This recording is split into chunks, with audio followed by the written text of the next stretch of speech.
அஸ்ஸலாமு அலைக்கும் வரஹ்மத்துல்லாஹி வரகாத்துஹு. எல்லாம் எப்படி இருக்கீங்க? நல்லா இருக்கீங்களா? இன்றைக்கி முக்கியமான ஒரு தகவல்.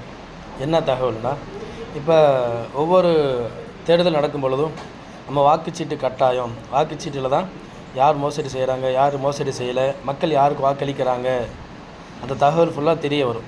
இப்போ இவிஎம் மிஷினுனால இப்போ பாஜக தான் வின் பண்ணிக்கிட்டு இருக்குது. இப்போ யார் ரூரல் பார்ட்டியாக இருப்பாங்களோ அவங்க என்ன செய்வாங்க, வின் பண்ணிடுவாங்க அப்படின்ட்டு சொல்லிக்கிட்டு தான் இருக்கிறாங்க.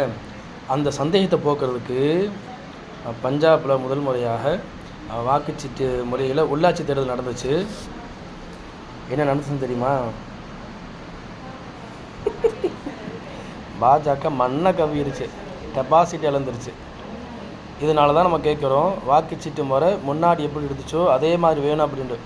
அந்த மாதிரி இருந்துச்சுன்னா வாக்கு சீட்டு அந்த சீட்டு முறையில் நம்ம போடும் பொழுது இப்போ இருக்க அரசாங்கம் வந்திருக்காது, சென்ட்ரலில் இருக்கக்கூடிய அரசாங்கம் வந்திருக்காது. ஏன்னா எதுவுமே பண்ணவே இல்லை. இப்போதைக்கும் இங்கே எதுவுமே பண்ணலை. 3 முறையாக ஆட்சி செய்யக்கூடிய சென்ட்ரல் கவர்மெண்ட்டும் மக்களுக்கு எதுவுமே செய்யலை. இங்கே ஒரு போலியான பிம்பத்தை உருவாக்கிட்டே இருக்கிறாங்க. நாங்கள் அது பண்ணோம், இது பண்ணோம், அப்படி பண்ணோம், இப்படி பண்ணணும்.